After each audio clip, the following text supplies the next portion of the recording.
I am Hannah, 32 years old, working in finance in New York. My whole life I have worked twice as hard just to get half the recognition my younger sister Lila, 27, received. The one who has been treated like a treasure in our parents' eyes since childhood. I grew used to being sidelined, but I never imagined that even when I spent my money out of love, everything could be turned against me in such a bitter way. At my mother's birthday party, I announced the big gift: a 7-day trip to the Bahamas for the whole family. My parents were moved to tears and my brother Ethan hugged me excitedly. Yet that joy was cut short when Lila suddenly stood up, voice full of arrogance. "I'll be in charge of the trip, Hannah just pays." Everyone froze and I was speechless. I never expected my sister to brazenly take credit for my effort right in front of the family. The climax came when, just one day before departure, I found my ticket had been cancelled from the very account used to pay for it. The person behind it was Lila. She wanted to remove me from the trip I had fully paid for. What would you do if you were betrayed so blatantly? Stay silent to keep the peace, or stand up to defend your honor and the money you earned with sweat and tears? Share your thoughts in the comments, hit like and subscribe to follow the developments. My story still has many surprises you would never expect. I still remember my mother's look every time I brought home an achievement from school. Not pride, but polite indifference. She would give a faint smile and say just one sentence: "That's good, sweetheart."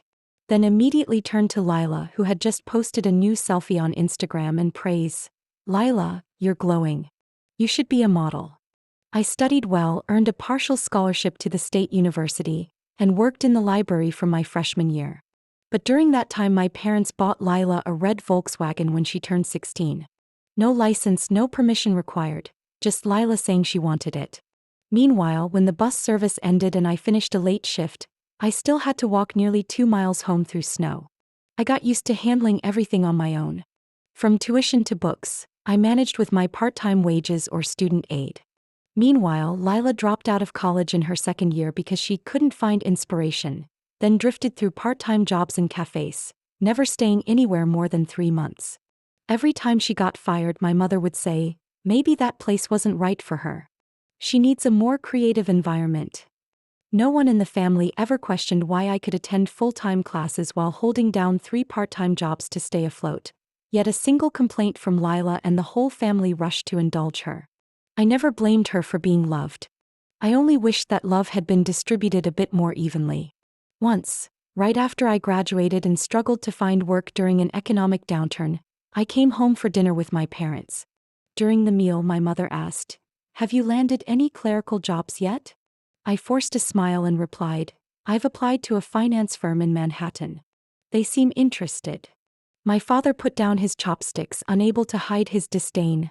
"Finance? Tough field. But as long as you're not waiting tables like Lila, that's fine." Lila sat beside us, fiddling with her phone, earbuds in, barely paying attention. When I quietly asked, "Are you thinking of going back to school?" she curled her lip.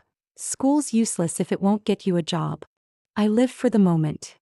Those words landed like a slap on someone who had sacrificed everything to build a future. So I didn't give up hope. I tried to visit home for every holiday, bought birthday gifts for her even though she never remembered mine. I believed family love could heal wounds if you were patient enough. But those years made one thing clear. In my parents' eyes, I was the reasonable eldest daughter, and Lila the little one who must be protected. I remember one memory that still hurts when I recall it. It was the year I was hired as an analyst assistant at a prominent finance firm. I was so happy I bought a small cake and returned home that night to share the news. Lila was hosting a birthday party at the house. Music thumped, lights flashed, friends crowded the living room. I walked in carrying a cake and a few small gifts for everyone. Before I could say anything, my mother blurted out, "Oh, you came home without warning. Good thing Lila's having a party." I held the cake, voice trembling slightly. "I just got hired at Morgan Hayes. I came home to celebrate with the family." No one applauded. No one asked follow-up questions. Lila scoffed, "Wow, Hannah's an assistant now? Impressive. But don't tell me she's only making coffee, right?" Her friends laughed. My father was silent, then raised his beer. "Congratulations, daughter." That was the only congratulation I received that night. In the music and laughter of a party I was not invited into, I cut the cake into slices, ate a piece by myself and carried the rest into the kitchen. I slept in my old room with high school posters still stuck on the walls. The next morning I quietly left before anyone woke up. I vowed never to let myself feel that way again. I threw myself into work. With each promotion and successful deal I stopped reporting back home.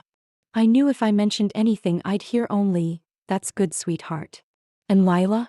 She remained lost in her fanciful dreams, living off our parents' accounts. The arguments about rent, utilities, and being fired were things I heard only from Ethan, my brother, the only one in the family who truly understood. Ethan once said, "You're the only one who can stand on her own 2 feet.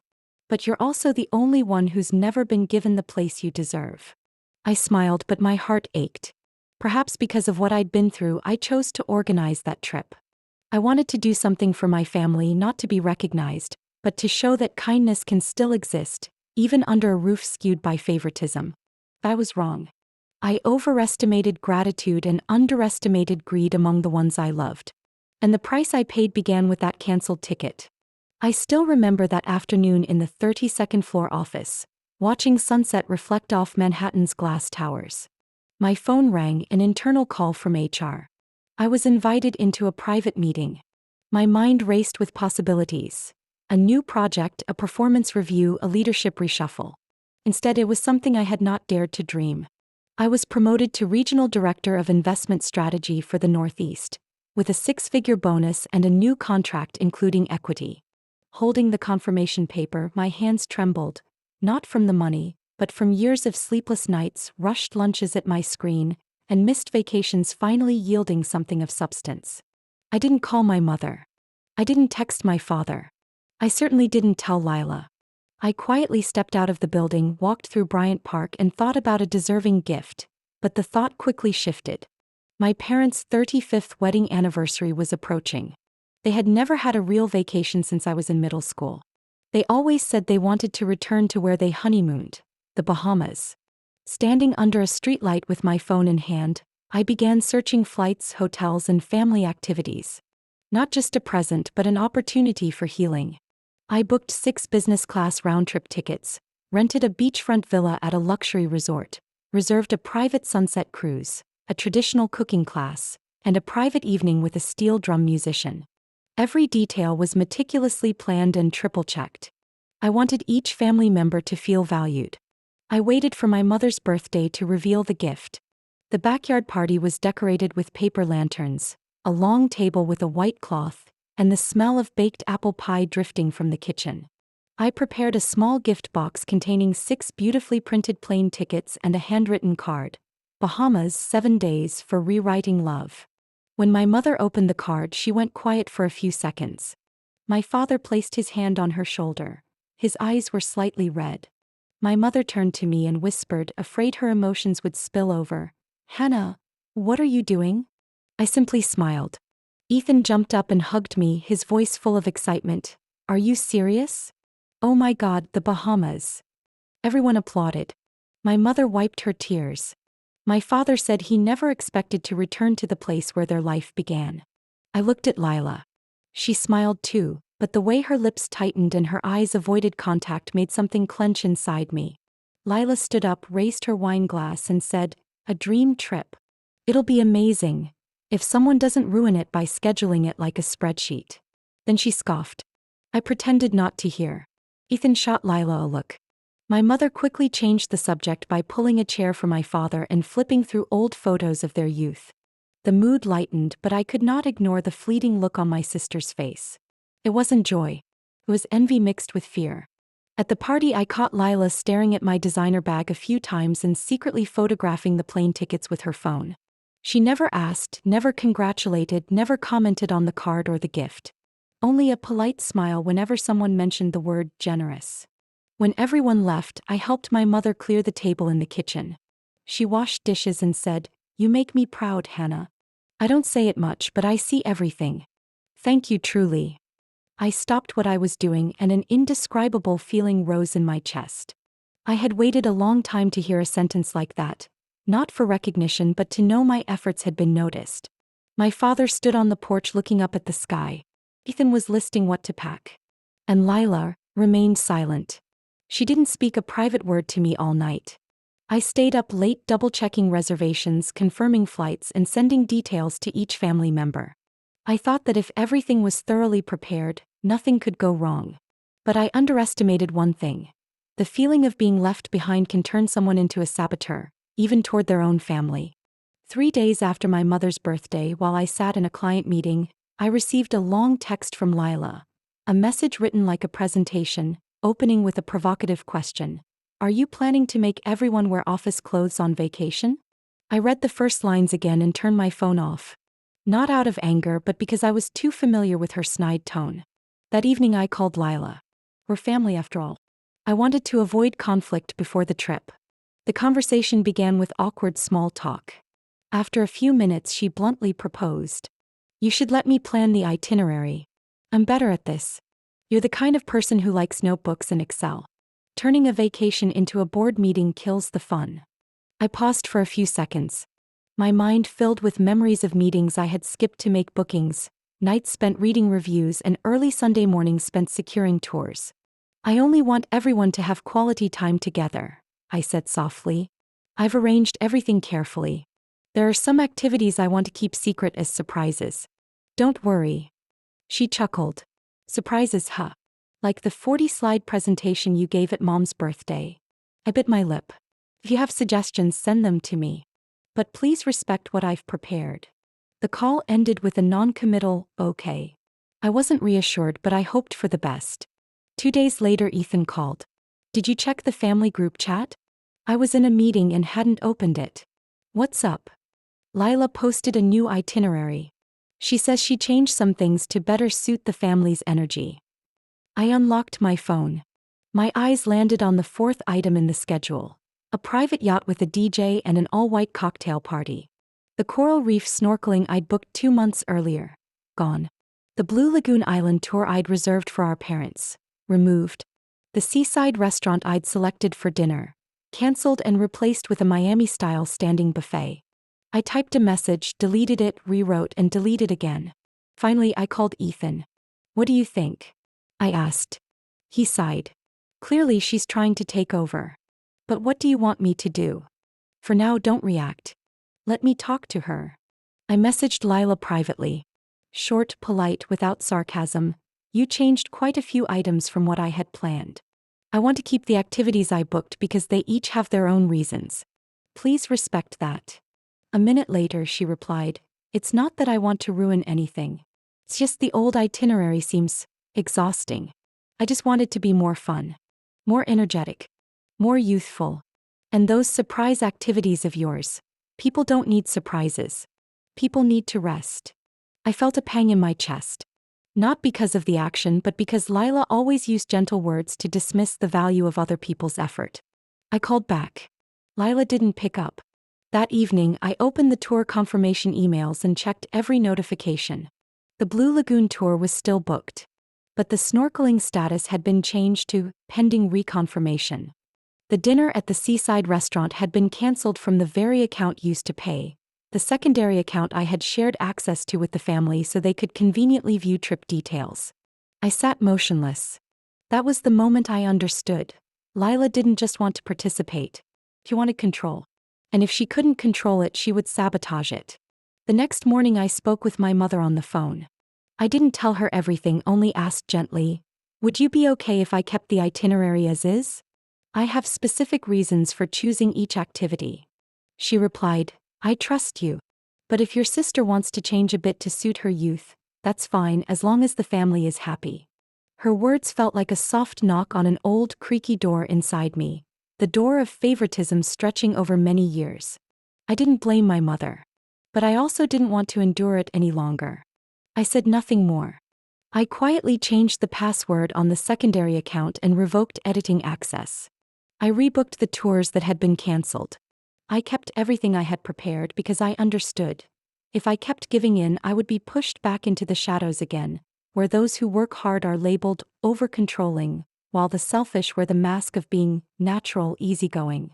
A few hours later, the family group chat lit up with a new message from Lila. Anyone know why I can't access the itinerary system anymore? I read it and didn't reply. Ethan sent me a clapping hands emoji privately. I smiled. But not for long. I had a feeling this wasn't over. And sure enough, something worse awaited me ahead. Something I never expected. I was about to be removed from the very trip I had created. I often thought the most painful betrayals don't come from strangers but from those close to us whom we thought would never turn their backs. But on the night before the trip I had poured my heart and finances into preparing, that idea stopped being theoretical. It became real, sharp as a knife. Around 8 p.m. I was packing. Everything was folded and tucked into the Samsonite suitcase I always took on business trips. Plane tickets, tour itineraries, photocopies of passports, all printed and filed in the document pocket. I checked the booking account one last time to make sure everyone was on the flight at 8 a.m. tomorrow from JFK. But when I logged into the system, I froze. My ticket was gone. Not used, not pending reconfirmation, but cancelled. Beside it was a short note. Cancellation request, authorized by secondary account holder. My heart pounded like a drum. I dialed the airline hotline trying to keep my voice steady. "Sorry, ma'am," the representative said politely. "Your ticket was canceled at 5:42 p.m. today from the account linked with payment authorization." "I'm the primary account holder," I said slowly. "Who was granted secondary access?" "We can only provide that information with two-factor verification," the agent replied. I hung up. Only one name lingered in my head. Lila. Just then my phone rang. Her familiar profile picture flashed across the screen. A wind-swept side shot, half-smile like a reluctant model. I answered. "Did you cancel my ticket?" There was no greeting. Only Lila's even, cold voice. "Don't make such a big deal. Everyone can see you're bringing down the energy. You control everything and you're killing the fun." I said nothing. I had to hold my breath. We had a meeting. "Everyone agrees. You're not a good fit. This is a family vacation, Hannah. Families need ease, not judgment. And the solution is to kick me out?" I asked, my voice hoarse. "You'll get refunded for your ticket," Lila said, as if handing out compensation. "And what about your seat?" I asked. "You paid for it, didn't you?" She laughed. "Consider yourself the sponsor. A generous gesture. No need to be there." I gripped the phone so tight it ached. There was no fury left, only an empty cold spreading through my chest. I hung up. The room went so quiet I could hear the clock's hands ticking away the seconds. I sat motionless for nearly 10 minutes. Then I stood, opened my laptop and logged back into the booking system. I had already deactivated the secondary account earlier, but clearly Lila had managed to act before I fully locked access down. I didn't think. My fingers moved fast and decisive. I canceled Lila's ticket. Then I rebooked the same flight, the same seat, but the name on the ticket was mine. I changed all the passwords. I enabled two-factor authentication. I synchronized confirmations with my personal email only, removing every secondary account. I told no one. I only sent one short message to the family group chat.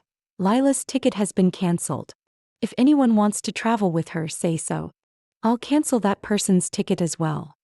1 minute. 2. 3. No responses. At the 5-minute mark, Ethan called. His voice was stunned. "Are you joking? Did she actually cancel your ticket?" "I'm not joking." "She said the whole family agreed?" "Did you agree?" I asked, staring out at the window where the city lights blinked like a tangled circuit. "Of course not. I thought she was acting up, but not this far," he said. I nodded even though he couldn't see me. I rebooked it. "Lila isn't coming." Ethan sighed. "I don't blame you. But she's definitely going to make a scene." I smiled faintly. "That's fine. If we have to confront it, we might as well start now." Not even half an hour later, my mother called. Her voice was full of disappointment. "Hannah, why did you do that? Why cancel your sister's ticket?" "I didn't cancel it first," I replied. "Do you know who canceled my ticket?" She was silent for a few seconds. I could hear footsteps in the house and my father's voice faintly in the background. "That," I heard Lila say. "She thought you wouldn't go." "You think I wouldn't go?" "I planned, booked, and paid for this whole trip for the family," I said. There was a long pause. I didn't want to argue. But I refused to be silent any longer. "If you and Dad want to go with Lila, I will refund both your tickets. But if you go with me, I expect to be treated as a real member of the family, not as a walking wallet." You're being harsh, Hannah, my mother said, her voice starting to shake. We're family, not a business deal. Because we are family, I want honesty and respect, I answered. I didn't wait for her reply. I ended the call and sat back down, neither relieved nor regretful. Minutes later, my phone buzzed nonstop with messages from Lila. She called me a disruptor, selfish, a controlling sister who always needs to be the center of attention. I didn't reply. I forwarded all her messages to my parents with a single line. If this is what you couldn't see all these years, maybe I was wrong to try so hard. I leaned back and closed my eyes. Everything was too exhausting to resent. But it was also too clear to stay silent. And though it wasn't over, at least this time I wouldn't let myself be pushed aside in the name of peace. What Lila tried to cancel wasn't just a ticket. It was my place in my own family. The next morning I woke earlier than usual. Not from nerves about the trip, but from a strange mixture of relief and resolve. It wasn't triumph nor vengeance. It felt like someone who'd been holding back too long simply standing up and saying, "That's enough." I made coffee and saw a missed call from Ethan from the early morning. His text after that was only 3 words. "Are you okay?" I called back. Ethan picked up fast, voice still sleepy but anxious. "Did you really cancel Lila's ticket?" "Yes." I took a sip of coffee. "Do you want to stay with her? I can help cancel your ticket too, so you two can go somewhere separate." Ethan laughed, half surprised, half relieved. "Are you threatening me? You think I'd go along with her crazy plan?" I leaned back against the chair, feeling the apartment quieter than usual. "I'm not thinking. I just don't want to pretend anymore." He sighed more slowly. "I didn't realize she'd go this far. I thought she was just being dramatic like usual. But canceling your ticket, that crossed a line." "Exactly," I said.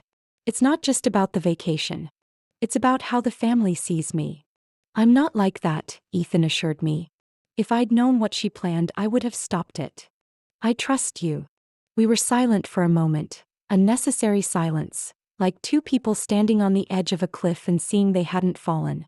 "Do you think Mom and Dad will go?" he asked. "I don't know," I replied, my voice low. "Mom seems disappointed. Dad, he hasn't called back." "I'll go with you," Ethan said. "Whoever goes, I won't leave you behind."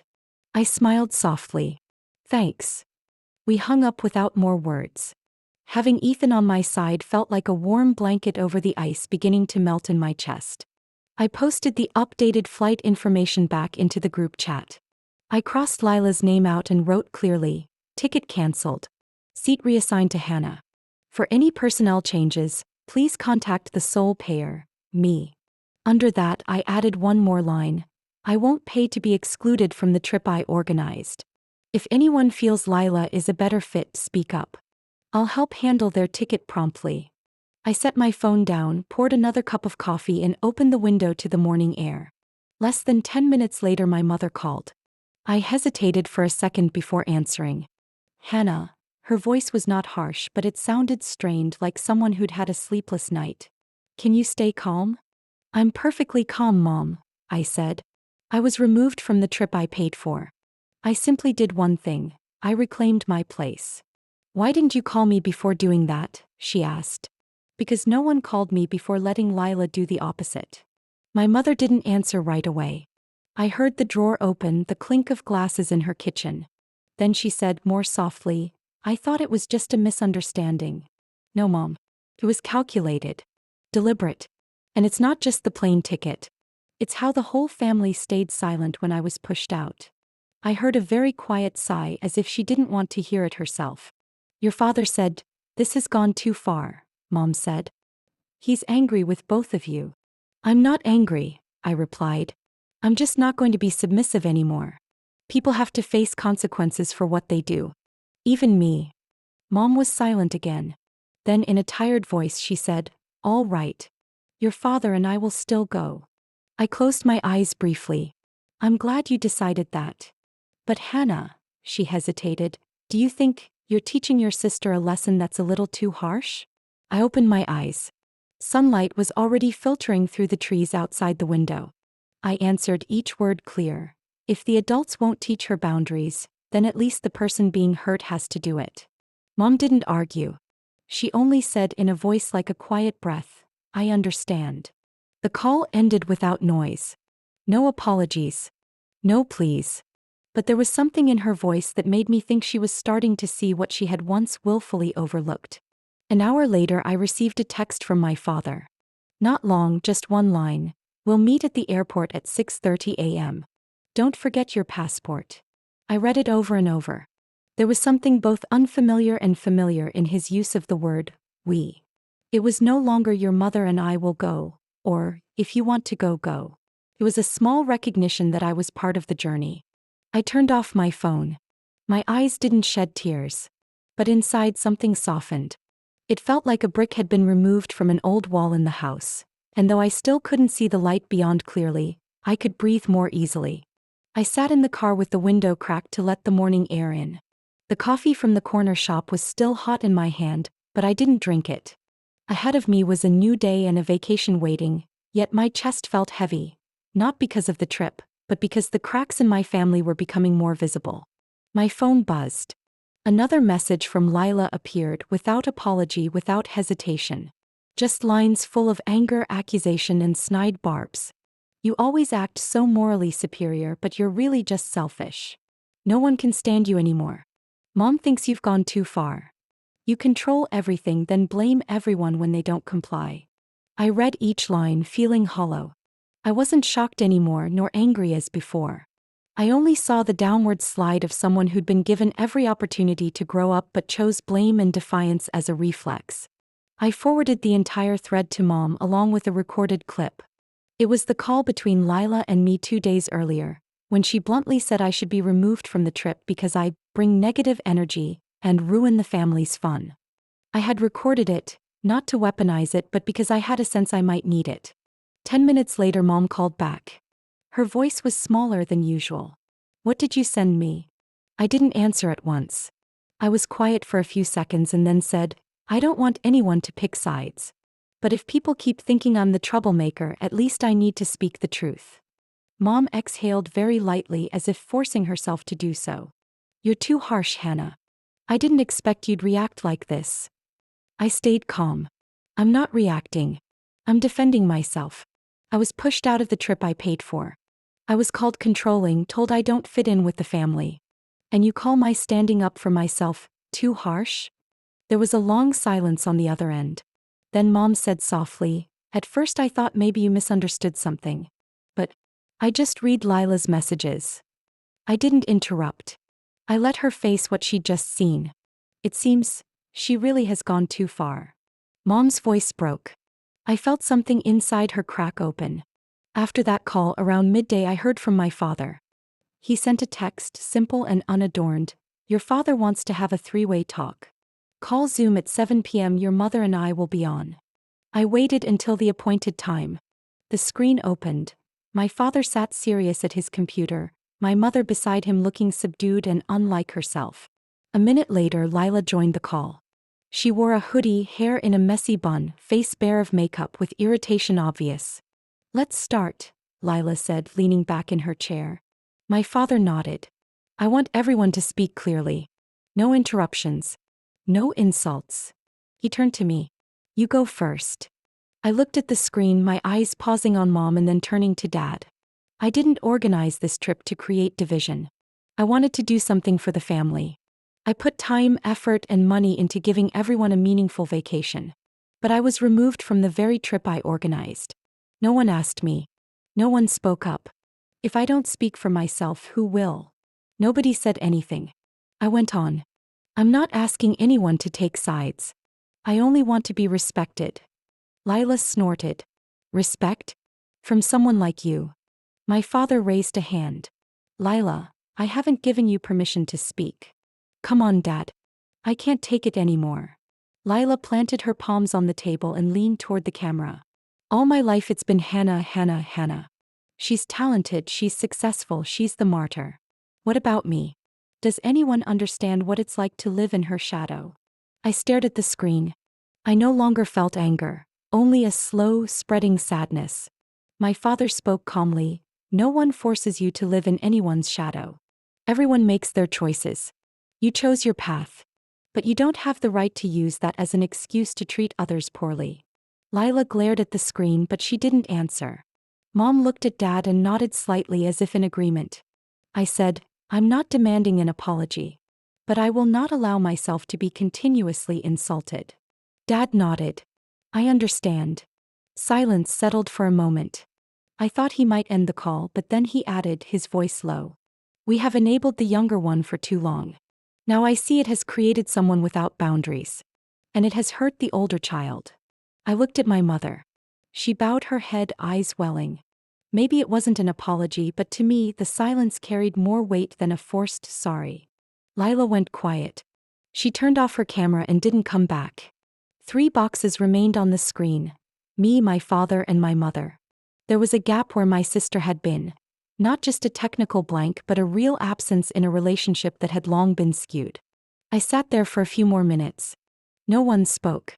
But for the first time, I felt I wasn't alone in the fight for fairness within my own family. That small shift warmed me a little, like a door that had been closed finally opening just enough for light to slip through. We arrived at the airport at 6:10 a.m., only minutes before the check-in counters opened. Ethan was already waiting, backpack slung over one shoulder, hair messy but smiling as always. He grabbed my suitcase handle for me without mentioning the events of the past few days, as if silence were the way we preserved whatever trust remained. Mom and Dad arrived about 10 minutes later. Mom wore a beige knit jacket, eyes still a little rimmed, but she tried to smile when she saw me. Dad showed little outward expression as usual, just a small nod when his gaze met mine. No one mentioned Lila. No one asked why she wasn't there. No blame, no excuses. The silence didn't bother me like I'd expected. It felt like an acknowledgement that my presence was taken for granted. The flight lasted more than 3 hours. I spent most of it dozing on Ethan's shoulder. When the plane landed, the Bahamas sky was a painted blue, clouds drifting like cotton over a tropical sea. I stepped off the plane and took a big breath, the salty air soothing a heart raw from recent storms. A private car met us at the resort. The driver smiled and spoke in a thick Creole-influenced English that made Mom laugh. On the drive, Ethan leaned in and whispered, "You won." I didn't answer. I didn't come here to win or lose. I came to claim what was rightfully mine. The beachfront villa was exactly what I had chosen. Spacious, airy, 2 stories with a balcony overlooking jade water. You could hear waves on the white sand below, and tropical floral scents filled the air like summer bottled year-round. Mom stepped to the window and ran her hand lightly along the sill, then turned to me. "This place, it's beautiful. Just like the one your father and I visited when we were newlyweds." I simply smiled. No words needed. The first day passed in awkward quiet. Dinner was at a seaside restaurant with warm amber lighting reflecting on gentle waves. I ordered wine for the table, though Mom only sipped a little and blushed. Dad sat across from me, watching in quiet. The mood wasn't tense, just not entirely natural. That night I checked my phone. There were 8 unread messages from Lila. Each was long, saturated with anger, pity, and reproach. She wrote that I had broken the family's only bond, that I stole attention with money, and that Mom had cried because of you. I didn't reply. I forwarded all the messages to Ethan. He texted back one word, "Don't." On the second day, things began to shift. In the morning, I booked a traditional Bahamian cooking class for the family. Mom hesitated at first, saying she wasn't good with unfamiliar food, but when she started learning to grill fish with native spices, she laughed more than she had in months. Dad unexpectedly showed talent for rolling fritters, and when the chef praised him for having a natural touch, he nodded as if he had just closed a big deal. Ethan wouldn't stop teasing. "If Dad opens a fish fritter shop, he's retiring early." That evening, I led the family to the resort's private beach where I had arranged an outdoor movie night. Beanbag chairs formed a circle around a big screen with a bonfire and bowls of popcorn and tropical fruit. I chose a classic film Mom had always loved, Out of Africa. When the score swelled, I heard Mom sigh and quietly say, "You remember I loved this movie?" I tilted my head toward her. "I remember every detail you told me." She said nothing, only clasped my hand gently. On the third day, I arranged a sunset cruise. This time I let Ethan take charge of the narration to give him a voice. He talked about the small cays and coral ridges we passed, clearly reading from the brochure in the villa, but his ease made everyone laugh. Mom and Dad chuckled, calling him the family's official tour guide. Leaning against the side of the boat and watching the sea turn gold in the late light, Mom turned to me, her voice low. I thought Lila needed more protection. But maybe, you were the one I didn't really see. I didn't turn around, I let the sea breeze dry my stinging eyes. I didn't need Mom to say more. One moment like that made all the weariness dissolve like salt in water. That night, Lila posted a status on Facebook. Family? A group of people ready to discard you if you don't obediently comply. Thanks for the lesson. I didn't read it directly. A mutual friend sent me a screenshot with the question, "What's going on?" I didn't reply. Ethan handed me his phone and shook his head. She still hasn't stopped. That's okay, I said. No one's stopping someone from seeing themselves as the victim. My father heard that and quietly said, but everyone needs to grow up at some point. And take responsibility. He didn't name anyone. But the three of us understood. The trip continued with gentle moments. Morning walks along the shore, afternoons reading under the palm trees, evenings listening to the waves from the balcony. Not everything was perfect, but it gave me something I thought I might never have again in this family. Being seen for my own worth without having to prove it and without waiting for someone else's approval. I began to feel something slowly come back to life. Not the relationship but myself. Maybe that was the real gift of the trip. That morning, the sun hadn't fully risen but the sea in front of the villa already shimmered like silk stretching to the horizon. I made coffee early and sat quietly on the balcony listening to the waves. Ethan was up earlier than usual.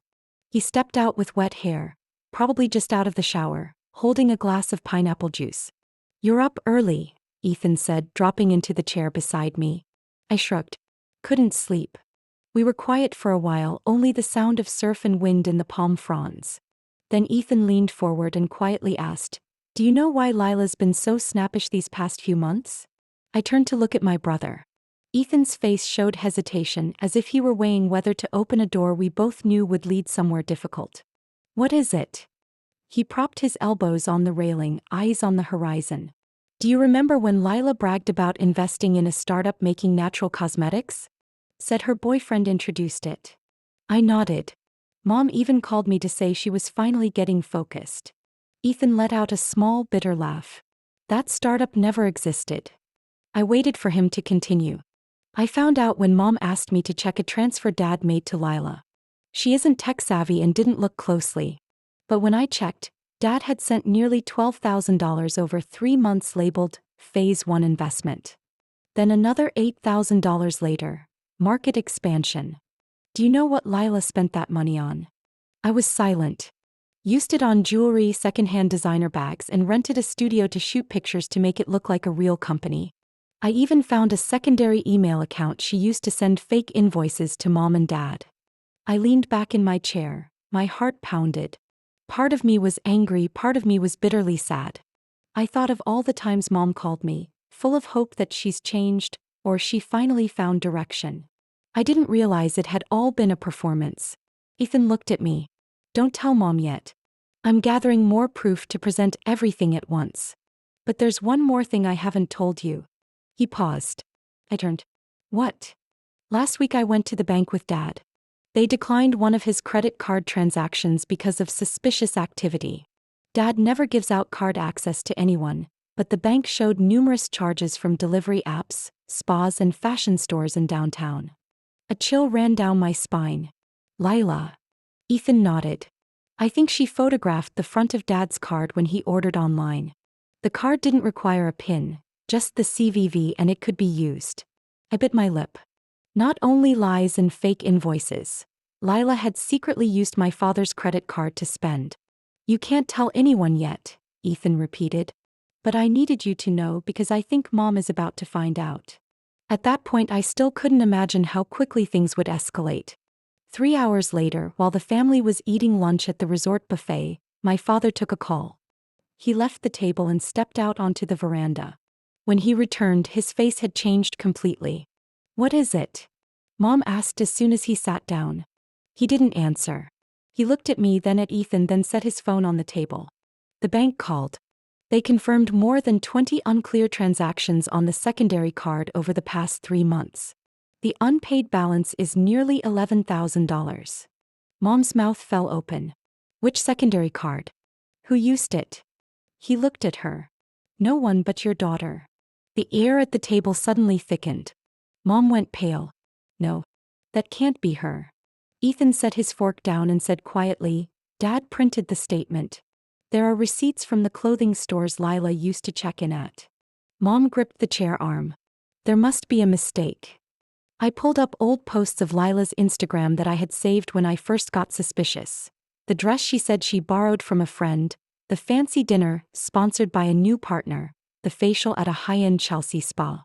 I put my phone in front of Mom. They all matched Dad's statement. She didn't say anything. She only stared at the screen, her hand trembling. I had never seen her like that. Did you ask her about it? Mom turned to Dad. He shook his head. No need. The bank verified the recipient is Lila.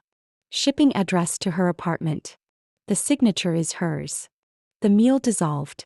No one touched their food. We sat in silence. Mom held her head in her hands, eyes like glass, as if a fragment of a long cracked mirror she had pretended not to see had finally shattered. I didn't say anything more. I let the facts speak. No reaction, no analysis, no attempts to prove I was right. I simply sat and let it settle into everyone as it should have long ago. Later we returned to the villa in silence. Mom didn't cry, but she stayed in her room all afternoon. I didn't knock or check on her. Some cracks only the person bearing them can touch. Sometimes a collapse is necessary for something healthier to begin. That afternoon the sea breeze blew harder than before. The coconut palms in front of the villa bowed and rustled like a long exhale across a quiet space. Mom still hadn't come out. The wooden door stayed shut, silent as a period sealing the illusions she'd held for years. Dad sat on the porch, staring out to the distant ocean, hands clasped, contemplative. I noticed deeper lines on his forehead, and in his eyes something both broken and clear. Ethan was in the room reading, but every 10 minutes he paced the hallway as if waiting for a storm to break on the other side of the house. Around 7:30 p.m. Mom finally emerged. She wore a simple white blouse, her face hollow but without the tearfulness of earlier. She looked around, then slowly sat beside Dad. I was in the kitchen pouring water. Hearing the chair scrape, I stepped out and stood near the doorway without intruding. I rechecked the full statement, Mom said quietly, eyes not leaving the sea. Your father printed it and left it on the table. Dad nodded but said nothing. There's no way to deny it, Mom continued in a steady voice as if reading back the numbers. She used her real name, her real address, even her signature. Dad looked at her. I'm sorry I let myself trust her for so long. Mom shook her head. I don't blame you. I blame myself. A long silence stretched between them. I stood very still, afraid a breath might shatter the fragile air. Then Mom turned to me. Hannah. I stepped closer, heart tightening. She took my hand. For the first time during this trip, and perhaps in a very long time, I felt the true warmth of her palm. You've been wronged for many years. I'm sorry. I said nothing. My eyes stung, but I held myself back. I didn't want to cry. Not out of anger, but because I wanted to hold on to the moment as the walls slowly came down. Dad put his hand on my shoulder. His eyes were no longer as distant as they had been. From now on, we will not enable her. If Lila wants to live as an adult, she must take on adult responsibilities. Are you serious? Mom asked, still hesitant. We've let things slide for too long, Dad said. Now it's time to step up. The next morning, before we left the resort, Dad called Lila on video. The call was short but heavy. The family sat at the breakfast table on the balcony, a sea breeze moving through, though no one seemed to notice the calm. Her face on the screen looked exhausted, hair in a messy knot, light dim behind her. Why is Dad calling me? She asked without greeting. Dad's voice was stern. We received the credit card statements. You used Dad's secondary card to spend without permission. Not once. Lila raised an eyebrow, voice sour. And who told you? Hannah, right? Of course it's her. I hadn't had a chance to speak when Mom cut in. No one told us. The bank confirmed it. We have the evidence. Lila protested. I was going to pay it back. I just didn't have the money yet. Dad interrupted. You've lied too many times. No one trusts waiting anymore. Lila sneered, eyes dark. What are you doing? Kicking me out over money? And Hannah. She's dividing the family, pushing me away, and now she plays the hero? Can't anyone see that? Mom inhaled sharply. No one pushed you out, Lila. You stepped away from the family yourself when you repeatedly took advantage of the people who love you. I stayed silent. Not because I didn't know what to say, but because the truth was doing the work. Clear and unrelenting. Dad looked straight into the camera. When we return to the States, you need to arrange to leave your current apartment. We will not continue to pay rent, utilities, or credit cards. From now on, you will be financially responsible for yourself. Lila was stunned for a few seconds, then she screamed, "You really will do that? The child who always spent every holiday with you? While Hannah, always busy and far away, now is the model child?" Mom answered calmly, word by word, "Hannah never demanded recognition. But now it's time for you to ask yourself, why is the one who was overlooked the only person treating the family fairly?" The screen went dark. Lila had turned off the call. No one said anything more. Ethan slowly stood up, poured more coffee for Mom. Dad pushed his chair back, stood and walked toward the sea, hands in his pockets, his posture a bit more bent than usual. I looked at Mom. She still sat there, fingers wrapped lightly around her coffee cup, eyes as still as a windless pond. No tears. But I could tell something else was stirring in her. A dawning awareness mixed with regret, and deeper than that, change. The trip was no longer just a vacation. It had become a turning point. And although there was still much ahead, I understood clearly. Some boundaries once crossed can never return to how they were. And some doors once opened will never shut again. September came more slowly than other years. New York City shed some of summer's stifling heat. The autumn wind threaded through the streets lit by long lines of yellow lamps, as if trying to soothe the hurried pace of life. I returned to my small Brooklyn apartment from the Bahamas almost 3 months ago. Life slipped back into its work routine. Meetings, reports, long nights cooking alone, reading, or simply sitting quietly by the window watching the cars below. But something in me had changed. Not exactly relief, and certainly not triumph. More like a fresh, calm stillness. As if, finally, I no longer had to strain to please anyone. Mom still called regularly each week. At first the calls were hesitant and cautious, but over time they became more sincere. Gone were lines like, "Try to make up with your sister," or "She's still immature." Instead came simple check-ins. "What are you having for dinner?" Or, "If you're free this weekend, come home for a meal." Dad didn't call often, but when Mom handed him the phone, he still said a few short sentences, sometimes an old joke, sometimes just, "I'm still watching the stock market like you asked." That was enough. Ethan changed too. My brother moved out and rented a small apartment near downtown. On weekends we still met at our usual cafe near the Manhattan Bridge, drinking and debating movies, books, and life. Sometimes we'd sit without speaking, just watching people pass by. And somehow that felt comforting. Only one person stopped contacting us. Lila disappeared from the family radar. Mom said she didn't text. Dad fell silent whenever her name came up. I didn't pry. I thought Lila needed time. Or needed space to stumble and learn on her own if she truly wanted to. Until one night late in October, when the autumn wind had grown cold enough to make me reluctant to go out, the doorbell rang. I was surprised. No one had been expected. I rarely had visitors after 8 p.m. I walked to the door and looked through the peephole. It was Lila. Her hair was messy, no makeup, her face pale, wearing a thin wool coat not suited for the weather. She held a worn canvas bag and stood hunched in the empty hallway. I opened the door. Not wide. She looked up, eyes unfocused, voice trembling. "Sis, I have nowhere left to go." I stood still. Looking closer, I saw the dark circles under her eyes, her hands cracked from cold. Lila was no longer the confident, groomed girl who stood under party lights with a bright smile. In front of me now was a thin, weary woman who looked as if a single gust could blow her away. "They kicked me out of my apartment," she went on. "Mom and Dad, they won't take me back. I don't have close friends. No one will put me up." I said nothing. Images of the past flooded my mind. Debts Mom and Dad had paid off for her, the brazen lies, and the Bahamas call where Lila casually told me I wasn't allowed to go because I bring negative energy. Seeing me silent, Lila hurried on. "I know I was wrong. I'm not asking for much. I just need a few nights. To find another place. I won't be a bother." I looked at my sister. I wasn't angry anymore. But I saw clearly. If I opened my door now and welcomed her in like I always had, all the effort to break that old cycle would vanish. I exhaled softly. Gentle, not soft. You will always be my sister, Lila.